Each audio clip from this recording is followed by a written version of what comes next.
Welcome, welcome, welcome to our very first episode of Behind Beliefs Behavior, Getting to the Root Cause with Dr. Maiysha. This is a brand new podcast.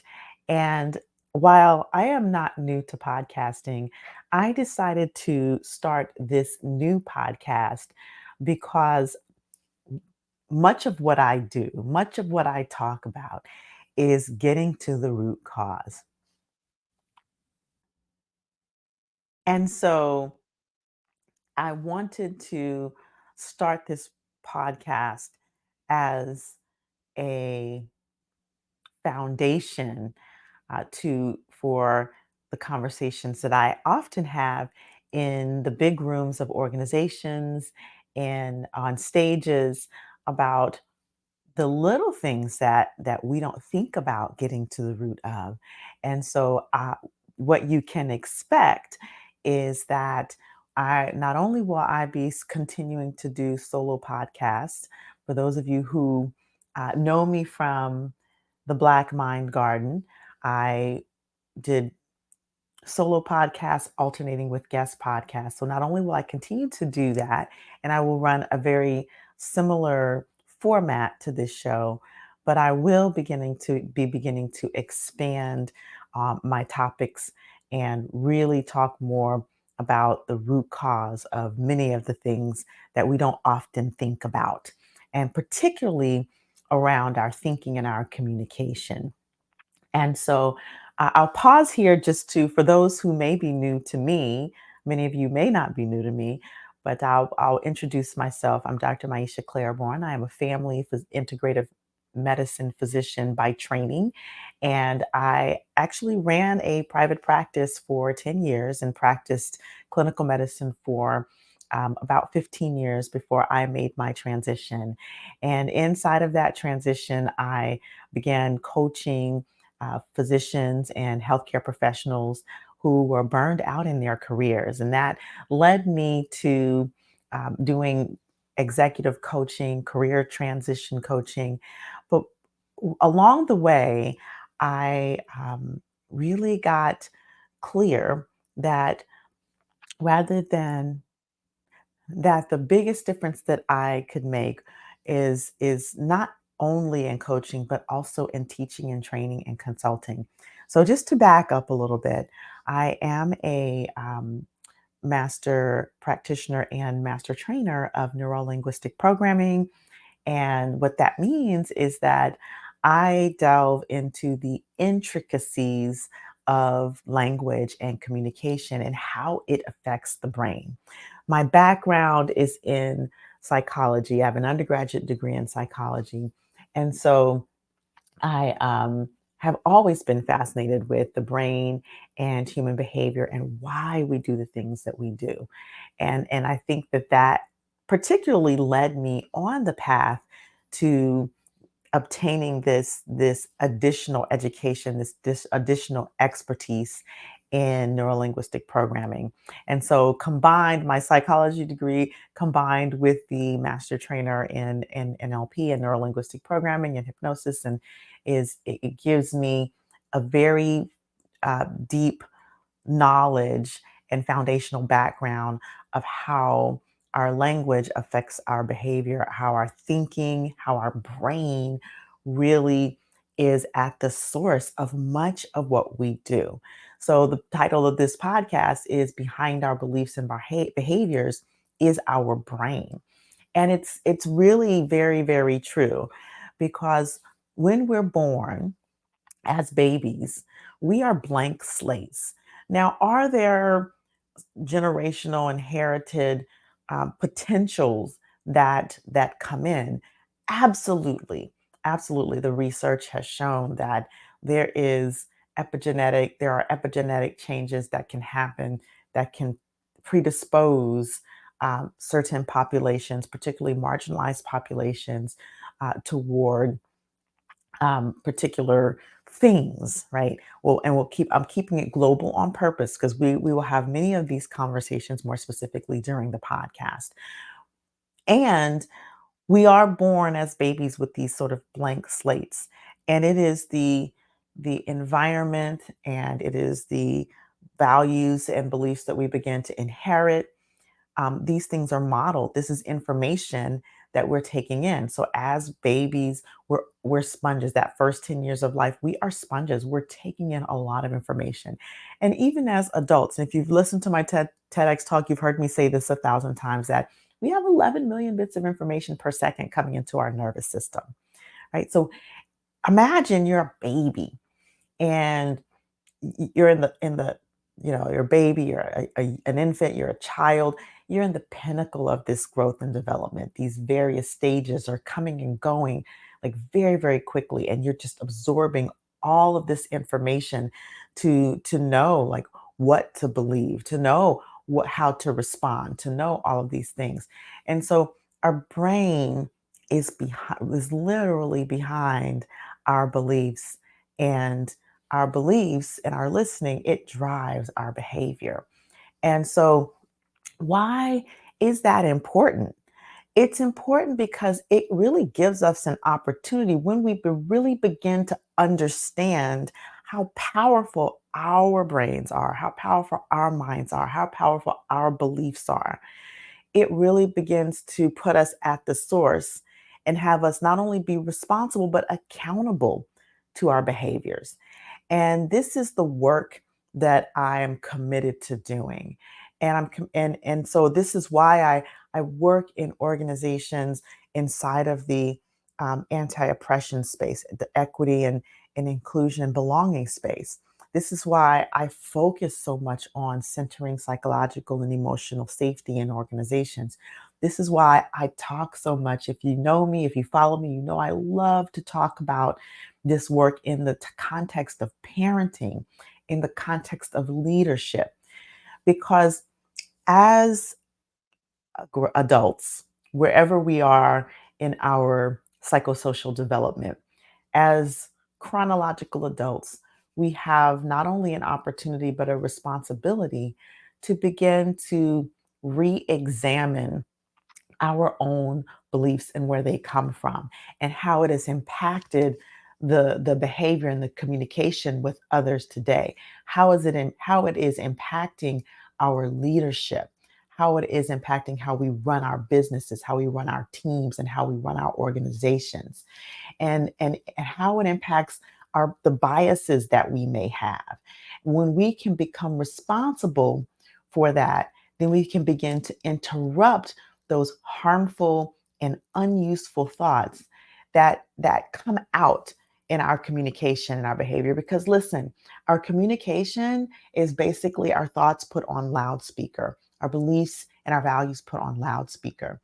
And so if you're if you're the kind of person who is like, well, I don't want to change my beliefs or my values, this may be not the podcast for you. And I'll just say that up front.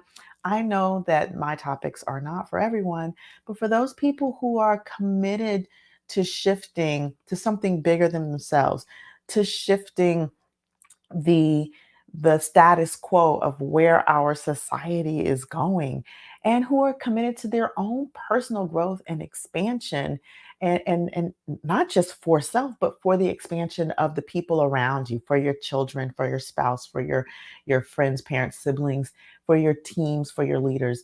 Then you're going to want to listen to this podcast, because we have some amazing conversations lined up with some amazing people.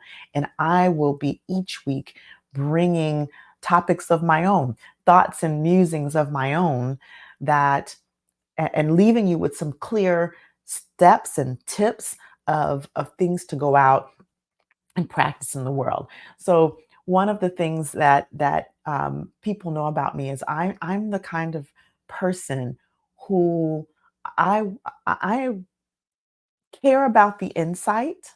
I care about the insight, but I'm more committed to the application.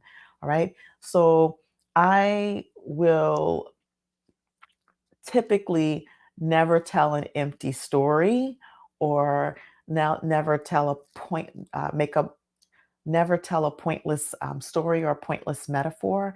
And I will always leave you with action items to go and do and practice in the world. And the reason for that is because I am very committed to bringing value. When I step on anybody's stage in anybody's organization or on anybody's conference, my largest commitment is that you walk away with something immediately after I leave the stage or you leave the room that you can apply, that you something that you're thinking about that you can apply to your thinking, that you can apply to your conversations. One of the things that I have noticed as I have consulted and worked with um, large organizations, academic institutions, is that there's a lot of teaching about a subject, about a concept, about the research, but there's not always the bridge of how to get from the insight to the day-to-day application and action. What are the steps in between? And that is where progress gets lost.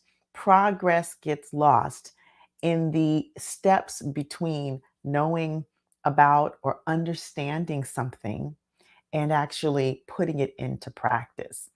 And so that is the space that I occupy, that is the expertise that I occupy.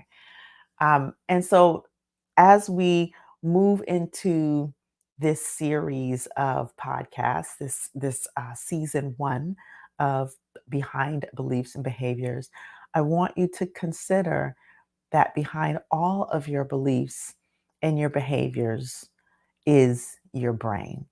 Now, that does not negate that does not negate the real things that are going on in our world and our society, right? The things that we see with our eyes, the things that we hear with our ears, the things that we experience and we feel with our bodies. It doesn't negate or invalidate those experiences. And I think that's important to say. What it does, though, is it allows us to expand the flexibility of our response, right? When we can look at, okay, here's the experience that's happening here.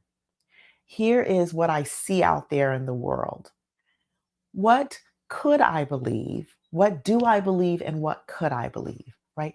What do I believe is happening and what could I believe is possible? Or what do I believe is possible and what could I believe is possible? Both for the world and what I'm capable of, right? What do I believe I'm capable of impacting in the world?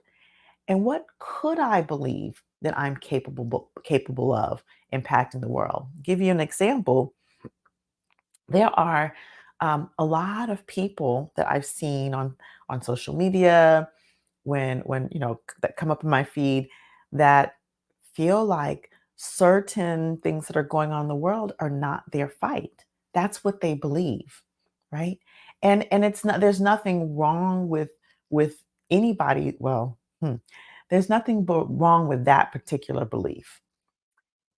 It could be harmful, but when we think of things in the binary, right or wrong, then it actually puts us at a disadvantaged thinking space. Right? And I've talked about the nature of binary thinking. The nature of binary thinking is harmful. It's harmful to ourselves and it's harmful to others and it's very limiting. But if there are people who believe that. Now, the the problem with that, the problem that can arise is that that person could be making an impact and but they believe that maybe they don't it's not their cross to bear because they can't make an impact. Sometimes it's not their cross to bear just because of sheer exhaustion, and that's a whole other podcast as well. When you have people who are historically harmed or marginalized and and taking on a lot of trauma and expected to take on that trauma, sometimes the boundary has to be set. So one of the things that I like to talk about is how two things can be true. There can be dialectics involved, right? However, we have to examine, where does the belief come from? It doesn't mean the belief is wrong, but one could say, well, why specifically is it not my fight, my cross to bear, not my fight to fight? Could there be a way that I could impact it and it still feel workable? Could there be a way that I can make an impact um, without it being consumed? So there are questions, powerful questions that can be asked to determine. And if the answer at the end of the day is no, then the answer is no. But the point is, if we look at the things that we believe, the immediate things that come up that we believe, and we begin to question, well, why do I believe that? Why do I believe that? Is that a belief that is serving me right now? Is it a belief that's serving me right now?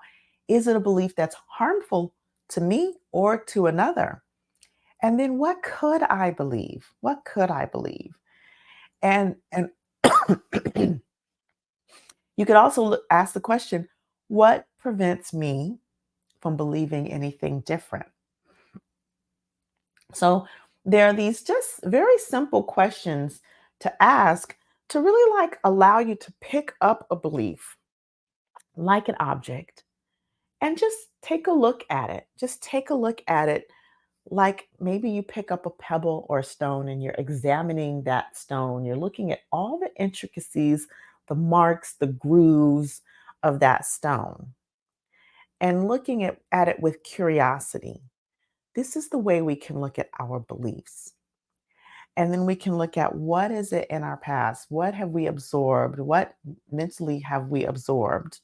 What cognitive shortcuts have we taken to believe that thing? So coming back to the brain, because typically our beliefs are a product of our cognitive shortcuts. And if we look at what are the shortcuts, what are the cognitive shortcuts that we're taking? What are the ways that we are generalizing, distorting, or deleting information that causes the beliefs to be what they are? And then ask whether we're being served by those. Then that's when we can then begin to look at, oh, well, what could be different? What am I missing in the story? And I often utilize the three positions of listening in my trainings to illustrate this. Position number one, position number two, and position number three. Position number one being looking through your own eyes. Position number two, looking through the eyes of another, and position number three being the observer um, and as a fly on the wall. And so if you haven't heard me do that, you can actually listen to my TEDx talk. I actually walk you through that exercise. And probably at some point again in one of these episodes, you'll get to experience it as well. So, with that said, I want to once again welcome you to this first episode of Behind Beliefs and Behavior. You will notice that. Um, The format again will be similar to the Black Mind Garden. You may notice that some of the topics may be similar, but we will be expanding because for me, at this point, I really am committed to getting to the root cause of what is behind the unresourceful, the unuseful, the beliefs and behaviors that are not serving us. And what is behind the beliefs and the behaviors that are serving us? What is it that is at the source of success, of commitment, of discipline? What is the source of um, of integrity? What is the source of people who can be honest and transparent, the source of people who can set boundaries? So not just the source of things that don't serve us, but what is at the source of things that do?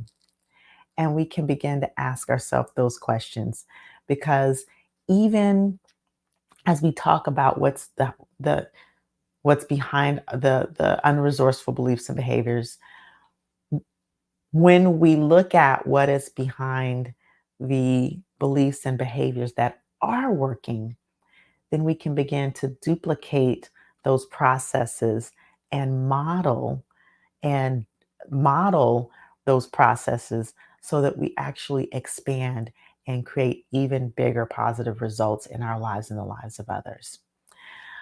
And so, with that, I invite you to go ahead and subscribe to this podcast. Now, some of you may be wondering, well, I'm a listener to the Black Mind Garden. What is going to happen to that podcast? Well, we are sunsetting the Black Mind Garden. I have thoroughly enjoyed um, having the podcast, the Black Mind Garden. And the reason that we're sunsetting that podcast is because when I started that podcast 4 years ago, I started it with a very particular um, audience in mind and a very particular intention. And that intention has been fulfilled. And I'm very much a proponent of when an intention has been fulfilled, when something is complete, it is okay to shift and pivot and change. It is okay to close the chapter of the book. So that intention of that podcast has been fulfilled. It is time to close that book. The podcast will remain on the podcast platforms. So if there are guests that you loved, if there were episodes that you loved, then you can still go back and re-listen to the entire 4 seasons of the Black Mind Garden.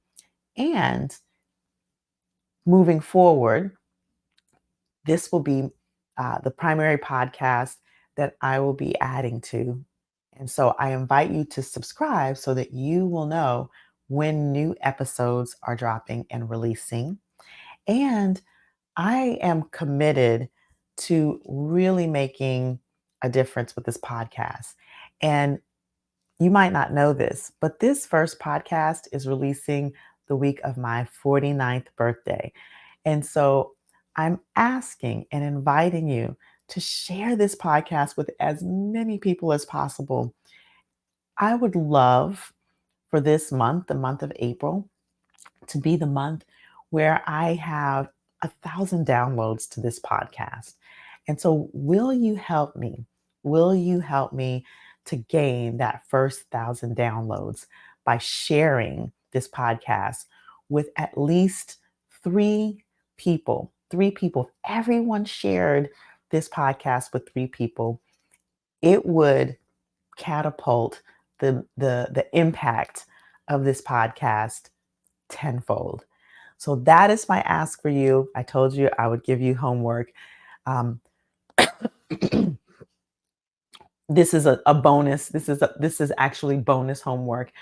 The first is be examining those beliefs and look at the relationship of those beliefs to your interactions with others, and look at what is possible. How can you shift? What would be possible if you believed something different? What kind of communication, what kind of interaction would be possible if you believed something different? Are you willing? Are you willing to examine that? And then the second is share this episode, share this podcast, encourage those people to subscribe as well. Help me get my first 1,000 downloads.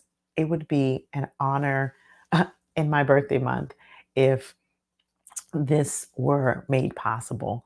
So, with that said, I look forward to seeing you on future episodes of Behind Beliefs and Behaviors. We have an amazing season 1 coming up, and I have some special surprises coming up in the fall as well. Some special episodes, some special guests. So, you all have an amazing rest of the day, an amazing rest of the week. And as always, stay empowered.